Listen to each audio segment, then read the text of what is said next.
Hello everyone. आज हम discuss करेंगे IS 1893 part 1 2025. Let's see what are the differences in this code and the previous one, and all of us know that this code will be compulsory after May 25, May 26. So all of us have to be geared up to understand what is given in this code, because soon our softwares, FE modeling softwares, will also update, and we should also update our skills based on this. So let's discuss what's new in this code. So this is part 1 2025, and this is part 5. This has also come in 2025, so we also need to see this one, but for the time being, let's discuss part 1. Wherever the requirement comes, we'll discuss part 5, but we may take up the part 5 separately also. However, this discussion is mostly for the buildings. However, we can also check other industrial structures, their requirements based on this code. So let's start this code. So there are actually two things defined here. One is structural elements, the other one is architectural elements and utilities. And these can be glass panels, these can be any hoarding, anything which is not attached to the structure. So any such kind of element which is there in the building and which may fall on the people, and it may cause injury and harm to the people, and it may also be bringing cost to the repairs. So all these things are kept into consideration while designing this code. So the how to design architectural units and when to design. What are the conditions? Like, you don't have to design all the architectural units. There are some conditions. So what are those conditions has been given in this code, and how to design also is given. And these are the structural elements. All of us know what are the structural elements, being column, slab, shear walls, everything, foundation elements. These are the structural elements. So these are the regular elements. There is nothing new. However, some requirements have come that we'll see. What are the changes? So first of all, let's discuss the major changes. Initially, we had only these 6 parts. Now they are revising it to total 11 parts. Part 1, which is this code, is for the general clauses. And for the structure specific clauses, we have to refer the other parts of the IS code, IS 1893. And these are the different other buildings for which this code is applicable. And this is now the buildings have become code specific now. So for all the people who are into building design, we have to be conversant with part 5 as well, which is for buildings. Okay, so we are right now we are doing part 1. We'll see part 5 as well whenever required. Now let's see what they are saying is like this is the series of 1893, and along with this 1893 there will be two more series will be coming. One is for 13920, which is for tile detailing, and the other one is 13935, which is for the assessment and retrofit of structures. Okay, so these are under preparation, not yet released. But suppose we want to design a building, so we will have to refer the corresponding code of 13920 part 5 for building ductile detailing, and if we want to retrofit some structure, then we'll have to refer part 5 of 13935 for buildings. For bridges, it will be part 3 in all the three. So something like this. So it will be very to the point code they are thinking of bringing out for ease of applications. There will be less confusion. We know what we are doing. Sometimes it happens that we don't have more information on how to ductile detail a bridge element, a long distance pipeline. To take care of that, these three parts, these three codes have been released parallelly. They will be released sometime later. Now let's see what are the differences. Earthquake zone has been revised. Some cities that were in zone 3 initially, now they are in zone 4. One of them is Kolkata. Some other cities are also there. So earthquake zoning map has been revised. Title is also revised. Right now there is a term earthquake hazard has also come. That this term was not there initially in the old version. If you open that code, no, you will see this term earthquake hazard was not there. It was only criteria for earthquake resistant design of structures part 1. Now they have added design earthquake hazard term also in the code headlines. Now design acceleration response factor is up to 10 seconds. Initially it was for 6 seconds only. The design horizontal acceleration coefficients are specified for each earthquake zone corresponding to different return periods for use in the design. So this is saying that now acceleration coefficient, design horizontal acceleration coefficients are specified for each earthquake zone corresponding to different return periods. So what they are saying is, so in design, what happens is we have the coefficient as z into I into SA by G upon R. Okay. If you want to see, this is the formula. So if you have the old code version, then if you remember, this is the design horizontal seismic coefficient. Okay. So in this, this is the old code. Huh? Be very specific. I am telling you, this is IS 1893 Part 1 2016, not the 25. So this in the previous code we had the z value, and it was only defined like this. See, like this. For every zone, there were only single values. For zone 2, it is zero point 0.1, irrespective of return periods. However, for our use, what we used to do is we will be like we would be doing it zero point 0.1 z by 2. See, this formula is having z by 2. Why? Because this is dB level, this AH,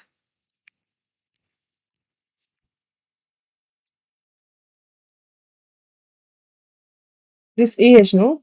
This AH is for dB level. If Z is Z by 2. Okay. So what will happen is,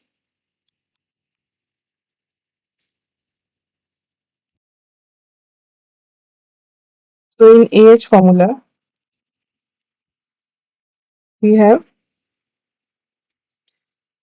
Z by 2 into I by R into SA by G. Okay. Here, Z is Z by 2, but values that are given in the table are for the Z. Let's take the example of zone 2. For zone 2, Z is equal to zero point 0.1. So if we are taking in this AH formula, if we are taking Z is equal to Z by 2, or we can take Z also. So what is the difference? The difference is this Z is for MCE, maximum considered earthquake, and this one is for DBE. Okay. Now what is DBE and MCE? DBE is design basis earthquake and MCE is maximum considered earthquake. DBE is actually 10% probability of accidents in 50 years. MCE is 2% probability of accidents in 50 years. So if you calculate the return period from this DBE, you will get 475 years. MCE, you will get 2475 years. Okay. So when you are using Z by 2 instead of Z, you are going for DBE, and DBE means your return period is 475 years. And if you are using Z, it is MCE, and your return period will be 2475 years. Now remember these two numbers, okay? Now let's go back to our new code. See, with the old code, this expression is for DBE. Now it is clear. Let's go back to our new code. If you go back to the table where this Z is given, it will be more clear. See, this is the formula, okay? AH. This is now become, this has become AHD now, and they are multiplying by W. So this is a factor. AHD is a factor multiplied by the weight will give you the base shear. V is the base shear. So Z into I into A. So this is similar to that only. Z, there is no Z by 2 now, because initially when we had 2016 code, this Z term was independent of return period. We would account for the return period when we are considering Z or Z by 2. Okay, Z itself will not change. We select single Z because there was no option of different Zs. There was only one Z, and we would pick Z by 2 or Z based on the hazard level. Now, there is one Z. There is no Z by 2 anymore because we have many Z based on the hazard. What return period you want for your building? How important your building is, how much for which earthquake hazard you want to design your building. You go and find out first that, and then you come here. So here there is no single Z, okay? We have Z based on different return periods. So where's the table? It's table 3 in the code. Here is the table. See, earthquake zone factor Z for different return periods in different earthquake zones. So these are the years: 75 years, 175 years, 275, 475. Okay, remember 475 and 2475. Okay, so these were our hazards when we used to consider Z or Z by 2. And say zone 2. For zone 2, if we come here in part 1, what is that? For zone 2, we have 0.1. If we consider Z, Z means MCE. So for MCE, 2475 years, we have 0.1 as the zone factor. Now let's come to 2025. For zone 2, for MCE means 2475, we have 0.15 as a factor. Understood? Initially it was 0.1. Now it is 0.15. So it looks like the hazard has increased in terms of zone factor. And for Z by 2, here, if we do Z by 2, it will be how much? For Z by 2, it will be dB. dB means 475 years. So if it is 475 years, so we have 2025. So 475 zone 2, we have 0.075. And if you come from here, for Z by 2, if it is 0.1, how much will be Z by 2? It will be 0.05. And what is here? 0.075. It is 50% increase. 0.05 has become 0.075. 0.1 has become 0.15. This is one example I am giving you to how to pick Z. Okay.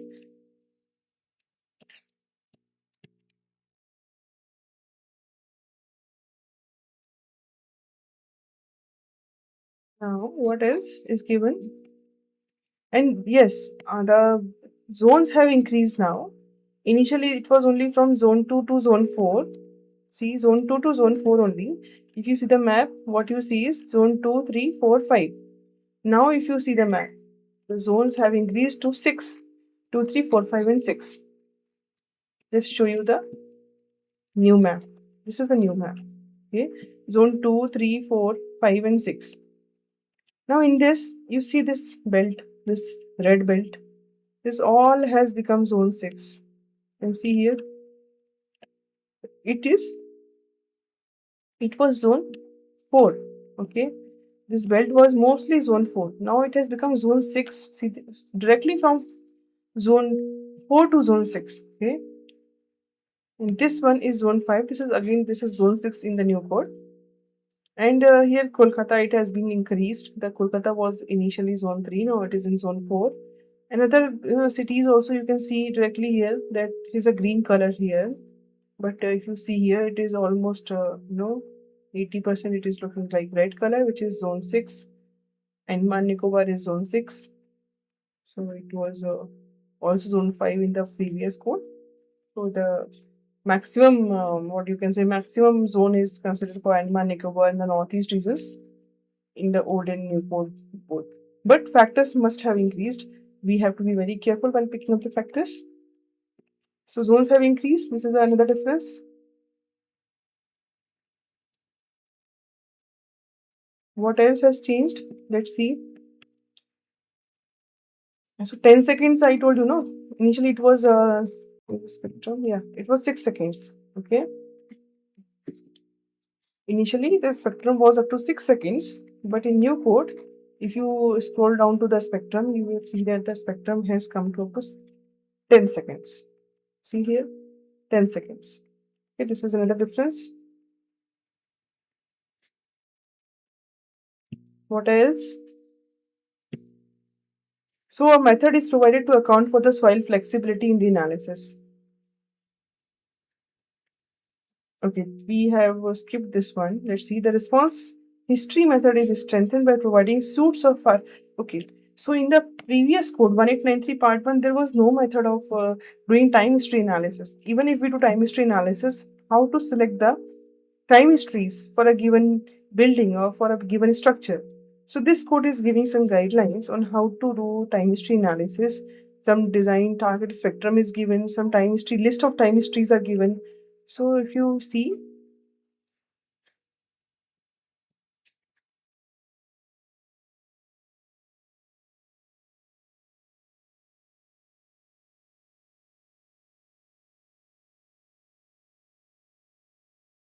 this is the time history analysis. They have given target spectrum. They have given they have given time histories. So you have to go to the PG NGOist website and other website where you get time histories and match the spectrum. So the procedure is given. If somebody wants to do, he has or she has now some guideline which was not there initially. So that's a very big help for the people who are, you need some backing from the codal guidelines for their work. Otherwise, justifying some work independently, completely based on some research paper or some other country codes is sometimes difficult to manage. But now this thing has come, so we can have a good backing. Now let's see, a method is provided to account for soil flexibility in the analysis and design. So what is soil flexibility? Okay, what is soil flexibility? Soil flexibility is, considering soil springs. Because soil is not rigid, we do fixed base analysis, we extract the reactions, then we go to the foundation elements, we apply springs and we observe the settlements, we observe the bearing pressures and we design the elements. So this is how soil flexibility is accounted. So soil flexibility is accounted means they have given some springs. This was not there initially in the earlier code. See here. They have given a detailed procedure how to evaluate these springs. See if it is a raft foundation, individual footing. It is key horizontal spring, vertical spring, horizontal springs and vertical spring, pile foundation, horizontal vertical end bearing, skin friction, and for the well foundation also they have given springs. So they have given springs now for everything. We can directly refer here. We don't need to go for dynamic springs to ASC codes anymore. Initially, what we used to do is we would get the VS, shear wave velocity and the Poisson's ratio from the cross-hole test, and then we would go to ASC codes and ASC 416. So in that code, there were expressions for dynamic springs. These dynamic springs are used for dynamic analysis. We cannot use modulus of subgradient reaction, which is based on the settlement for dynamic analysis. So there was no direct relationship in IS codes for the spring stiffness. So we used to refer ASC. Now we can refer IS code. We don't need to go to ASC anymore. Method to estimate liquefaction potential at a site is revised. In 2016 version, there were three methods to evaluate liquefaction potential. One was with SPT, the other one was CPT, and third one was shear wave velocity. We'll just have a look at it. See, this is the annexure F in 2016 code. It had three methods to evaluate CRR. The first one is SPT, CPT, and shear wave velocity. Okay, so detailed procedure is given in the subsequent sections. We can refer if required, but presently I'm just giving you an overview, so I'm not going into detail. But as you see the headings, you will understand that what is this. Using values of SPT, for SPT we use this formula. Okay, for CPT we have, this is the heading for values of CPT. For CPT we use these expressions, and then there is a shear wave velocity. From here we use shear wave velocity, and then we evaluate the factor of safety against liquefaction. So this code recommends that factor of safety should be greater than 1.2. And if it is less than 1, the soil is assumed to liquefy. Okay, so this is all about, and these are the corrections in SPTN. So before using the liquefaction potential evaluation from SPTN, we have to apply certain corrections, and these corrections are given here. So this is all about the liquefaction potential evaluation from old code. And one thing to be noted here is this is a this uh, code is giving these three methods only, and I see that there is a formula for RD. This RD formula is a function of Z. Okay, the first thing to be noted here, and second is there is no discussion of clay and silts. All right, the fraction of silt is considered here in FC value. Here, see FC fine content less than 5%, between 5 and 35 and greater than 35. And as per this, the fines are mentioned here.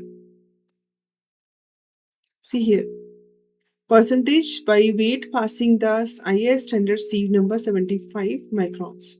So this is the fines as per the definition. Now this new code, it has refined the process of evaluation of liquefaction. Some expressions have been changed. New method has been introduced. So let's see. Section 9.2 is for liquefaction. See, 9.2 is for liquefaction.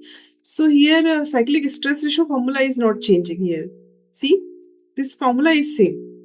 If you see the formula, it is not changing. See, formula is for CSR is same. But this RD value which we are evaluating here as the function of linear function of Z, now this RD value, if you see, it has changed, it has become an exponential function of alpha Z and beta Z and M. M is the magnitude. So alpha Z and beta Z also are given. Everything is given. Okay, if something is not there, we will discuss how to get through that. Then so this liquefaction for CSR is the cyclic stress ratio. This is the ratio. This is a ratio actually. This is the stress that a given earthquake for the given location will impose on the structure. The earthquake. Okay, this is the force of an earthquake. Now we have to see how much our building can sustain. So that is the CRR. Whether our building is good enough to take that stress due to earthquake, actually the 1.2 time, at least 1.2 times that stress, then it is safe against liquefaction. So that we have to evaluate. Now for obtaining CRR, cyclic resistance ratio, here also we have three methods only: CPT, SPT and shear wave velocity. There is no difference. Here, however, here magnitudes are specifically given for the earthquake zones. Initially this table was not there. Okay, we have to assume or we have to get the earthquake magnitude from the previous, historical data in the previous code. Here the value of magnitude is not given zone wise or anything, but here it is given. So we can take the value of the earthquake from this table, right? Magnitude for say our zone is zone 4, so we'll take magnitude value as 7. So this value is actually being used in the calculation. So that's why I'm saying if you don't have this value and you have some site, you will have to explore all the data to get the data from some other building projects, what value of magnitude they have considered for that given zone. So this problem has been solved. So again, this is an improvement over the previous year calculations. Second thing that is new here is that all these three methods, they have been clubbed together in under the heading A. So here all of these are coming under heading A. So this is the heading A. Heading A is for clean sands and sands with non-plastic fines. Non-plastic means non-clay. Plastic means clay. Okay. So this is only for the clean sands and non-plastic fines. Non-plastic means when your sands, when your clays, or you can say silts also sometimes, when they are less than 10% or 15%, then only you apply any of these three formulations. If your clay content or your silt content, these values are, what I would say is size greater than 5 micron. If it is there, you apply this method. If size is less than 5 microns, then we prefer heading B for clay and plastic cells. Clay and clay cells, better if you read it. Then we have to evaluate this. We have again three methods. So this you have to understand that in the heading A, we are actually calculating CRR 7.5. See, from the CP, from CPT, you will come at CRR 7.5. Okay. Now you come to SPT, you are evaluating CRR 7.5. CRR 7.5, then you come to DMT test. Yeah, that is one more test given here. So here also we have CRR 7.5. Corresponding to that, we have these calculations. Then we have shear wave velocity, CRR 7.5. Here, this is CRR only. There is no C 7.5. This is not dependent upon the earthquake, previous earthquakes. This is the liquefaction potential of clay and plastic seeds. It means that the clay or seeds will liquefy. No, no, no. It doesn't happen like this. What happens is these clays and seeds, they become softened over repeated vibrations. When earthquake is coming to such a soil which has clay content higher, and its stiffness is less, its cohesion is less, then because of repeated cyclic stress, these clays become soft. So when they become soft, they lose their shear strength, and when they lose their shear strength, the support of a building is no more there. So this may induce a in liquefaction, similar to liquefaction state. So for that condition, we have to check whether your soil is good enough or not. So for that, these some properties are there of the clay and silts that are you will get from your geotechnical report, and then from those properties you evaluate these things layer by layer. Suppose you can either bifurcate your layer for 1 meter, 2 meter, 3 meter, like this, in segments, or wherever their strata is changing, that also you can do. It depends on the person, it depends on person to person, so that you can do and get the how much thickness of your stratum is getting liquefied or losing its shear strength. So you have to obtain this. So this is the new addition to this code. Now these are again the factors of safety. Sorry, this is the correction for the SPTN. Now come here. See, this is the factor of safety against liquefaction, which is given as CRR upon CSR. CRR is we have already seen in heading A and heading B. Heading A is for the clean sands. Heading B is for the clay and plastic cells. And CSR. CSR is the force of an earthquake that is being imposed on the building. So we want that our CRR should be at least 1.2 times the CSR. 20% higher capacity than the earthquake that is coming. So if it is less than 1.2, your building is not safe. Initially, that it was being told that if factor of safety is less than 1, then it is not safe. Okay, there's a difference in the final definition. If Fs is less than 1, then the soil is assumed to liquefy. But here they are saying if it is less than 1.2, it is not safe, unsafe against liquefaction. Okay. Now it is if it is more than 1.4, so when it is more than 1.4, then it is called as safe. So we have to ensure that all the layers which are susceptible to liquefaction should have a factor of safety greater than 1.4. Then only we'll classify them as safe against the liquefaction.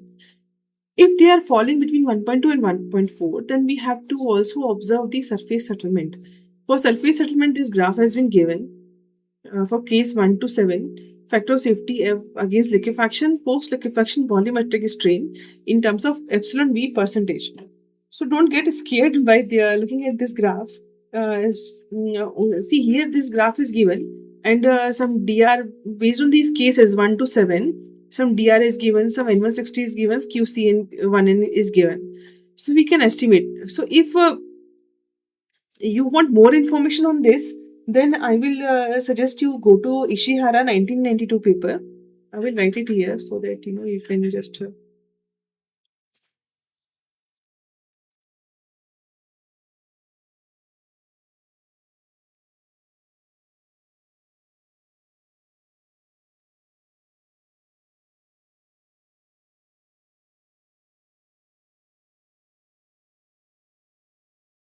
paper, or you can also refer figure 9.54 of Stephen Kramer.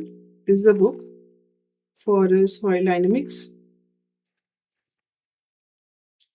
So these things we can actually check. So in this paper, I think this figure is there somewhere around figure 103 probably. Just check. I'm just giving you a rough reference. You can actually check if it is right. I'm not checking it personally, but I just writing because I think these are these numbers. Ishihara 1992 paper, figure 103, or refer figure 9.54 of Stephen L. Kramer book. Okay, so you'll get this graph there, and you will get more details on this graph if you have some difficulty in understanding how to arrive at a certain values. We this discussion is not about going into liquefaction potential evaluation. This is mostly about the differences between the two codes, what new things have come, and just to have a bird's eye view of that. So let's see what else. The method of estimation of that is discussed. The clause on protection of architectural elements and utilities in the structure is introduced. That we have already discussed that they have introduced this clause. So whenever required, we'll go through that. Presently, we will not just go through that. A probabilistic hazard assessment (PEHA) was undertaken with a grant from the National Disaster Management Authority (NDMA) in 2010. Additional research was undertaken at the Indian Institute of Technology, Madras, with financial assistances from the Department of Science and Technology and the NDMA to further refine the PEHA in 2023. BIS acknowledges the above efforts. A brief note on the development of PEHA adopted in this standard is included in Annexure C for information. So what is actually done to develop this code is they have referred this PEHA report that was developed by IIT Madras. In this was funded by NDMA and the Department of Science and Technology. So what did they do is see, we'll just go to the map which is given in the Annexure C. So this is the Annexure C. This map is given. All these red dots, no, you see these dots and circles, these are mentioned here. The size of the circle is the magnitude of the earthquake that has occurred. These big circles means big magnitude. This is the historical map of India where earthquake have been noticed, and these dots and circles, they are marked at the epicenter locations. So whole country is divided into a certain number of grids. I think 0.1 degrees or something like that. See this grid you are seeing, no? This is a very big. These are latitudes and longitudes. Similar to this, the country was divided into a number of grids, and at a particular all the grid intersections. Say I would say some intersection is there. I'll just mark it so that it's easy to understand. See, there's an intersection here. There's a grid intersection, this one.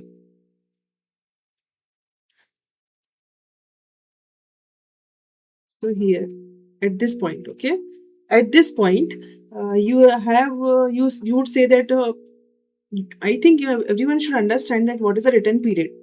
See, when I say that my return period of an earthquake is 475 years, it means that the magnitude of the earthquake that I'm talking about is the maximum earthquake magnitude in last 475 years. The return period means this magnitude of an earthquake repeats every 475 years. This is the definition of return periods. Now, if my return period is 2475, means my earthquake magnitude must be higher if return period is higher, because a larger earthquake will come at a larger spacing of time, right? So my say magnitude 6 earthquake, it comes every 475 years. Then magnitude 7 earthquake, it may come at every 2475 years. Just a tentative, rough idea so that you can understand the context. Now, see at this grid location, at this intersection, I know what is the in last 175 years, what is the maximum ground acceleration that I would get for 175-year return period, or 475-year return period, or 2475 return period. Okay, at this grid intersection, I will get from probabilistic seismic hazard assessment. What they do is they will collect the data from this point and they will mark a circle of 300 kilometer or 500 kilometer radius, depending upon the parameters what they have. See, this is a circle. So I have taken this circle, and whatever these earthquakes will come inside these circles, these will be my point of reference. Like I will see within this 300-kilometer radius how many earthquakes are coming, where are all the epicenters I will count, and I will see how far they are from my location. And based on these, some parameters are there, magnitude, distance. So we have to do some analysis, and then we'll get to a output where we'll be able to understand that for we'll get probability of accidents, like 10% probability of accidents of a certain magnitude of an earthquake, or 2% probability of accidents of a certain magnitude of an earthquake. So this why the how this z factor is coming is, see, we have given a uniform spectra. Okay, see this spectra. When you see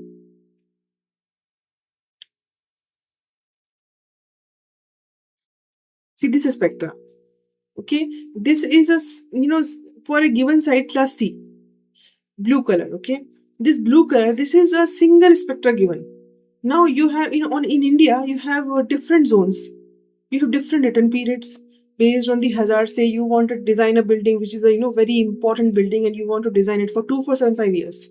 You don't want small earthquakes to disturb the building and its functioning. You want a very, you are designing it for a very big earthquake, and it will be safe for all the earthquakes which are lower than this earthquake magnitude. So your building return period is 2475 years, and then there is a shed beside that building, which is want to design it for only 175 years return period. So you have to scale this spectra. You cannot use same spectra everywhere, so you scale it. So how do you scale this spectra? You for scaling this spectra, you come to design spectra. So if you see the definition of design spectra, we come here. Here this z value comes into the picture. This z value, okay, what it does, it will tell me, this z value will tell me whether my structure is getting, whether this spectra that I am calculating from this, see, this is this value is that graph, blue point, and this value, z value, is telling me whether my structure is important, or whether my important is a structure is a shed, whether I am designing it for 2475 years, whether I am designing it for 175 years. So accordingly this z will change. And if this z is smaller, then I am designing my building for a smaller base shear. If my z is higher for a higher building, then my horizontal base shear will be higher naturally. So this is the significance of probabilistic seismic hazard assessment. So they actually have arrived at the z value by understanding that how to see the AH value for a given location. I would say Mumbai. For say AH value for Mumbai is 0.12, okay, 12G. So if you multiply this spectra ANH by this some factor Z, then you should get 0.12. So what will be the Z value? So you will just divide this by 1.2 divided by this ANH, you will get Z value. Like that, Z is a kind of scaling factor to scale the importance of your building with respect to your hazard. So this is the significance of Z. I hope you understand. I may not be able to explain you properly, but the Z is actually representing the how important your building is with respect to the hazard category. And see, important building class. See, if you see this limit state method, they have given category of structures. The same thing that I'm telling you, it has been reflected here. For critical buildings, the return period is higher, 2475 years. For normal buildings, the return period is 475 years only. So you're designing two different. So suppose you're designing critical building, so you will pick a return Z value corresponding to 2475. And if you are designing normal building, then you will pick up this value 475 years in Z. When you're into table 3, it's here. When your critical building is there, you will pick up this Z value from here. And if it is normal building, you will pick up from here. So this is the content actually. I hope you understand. If there is doubt, kindly comment. And if you like the content, do like and subscribe. Thank you. We'll discuss the section 1 and other sections of this code in the next videos. Thank you for staying so long.